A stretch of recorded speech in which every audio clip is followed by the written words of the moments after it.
सभी भाई बहनों को जय मसीह की। परमेश्वर की जीवित हुजूरी में, परमेश्वर की महिमा में हम आप सभी का स्वागत करते हैं। परमेश्वर हमारा जो जीवित परमेश्वर है, जो जिंदा खुदा है, वो हमारे साथ में है। डरिए नहीं, घबराइए नहीं, हमारा जिंदा परमेश्वर हमारे साथ में है।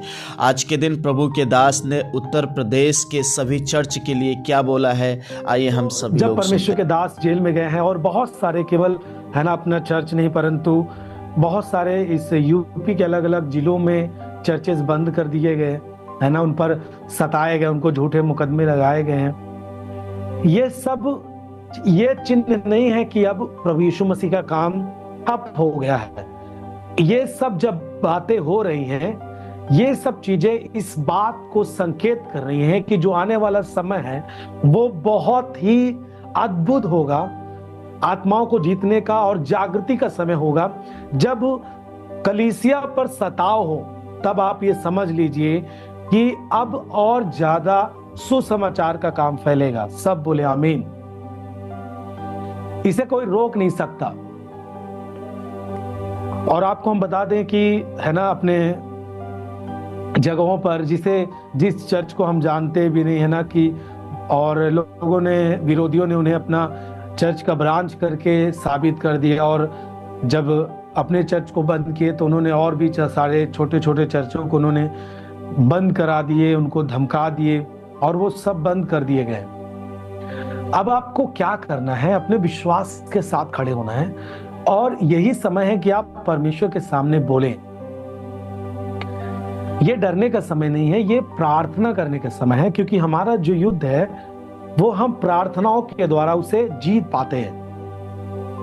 आपको पता है, जब यीशु मसीह पूरे जगत के पापों को अपने ऊपर लेने वाला था, और उससे पहले ही जब यीशु मसीह इस दुनिया में सेवा कर रहा था, तो कई जगह बाइबल में वर्णन किया है परमेश्वर के वचन में कि यीशु मसीह दिन भर सेवकाई करने के बाद वो रात में अकेले जाकर कहीं एकांत में वो प्रार्थना किया करता था।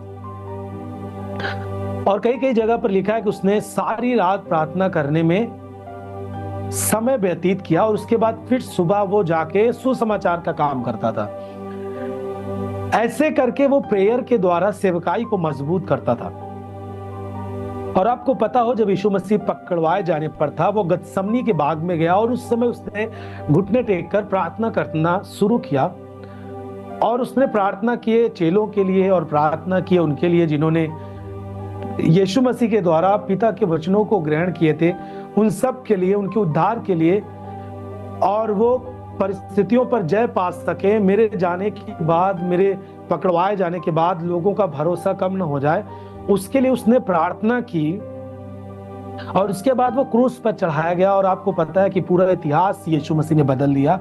और आज उसके प्रेम के लोग दीवाने हैं, और उसी सत्य के द्वारा आज यीशु मसीह के चेले हम सब हैं। हम यीशु मसीह के दास हैं, हम यीशु मसीह के चुने गए लोग हैं, और उसी सत्य के द्वारा आज हम दुनिया को जीत पा रहे हैं। बोले आमीन। सो अभी जो परिस्थितियां हैं वो है कि हम ज्यादा से ज्यादा प्रार्थना करें और उपवास करें।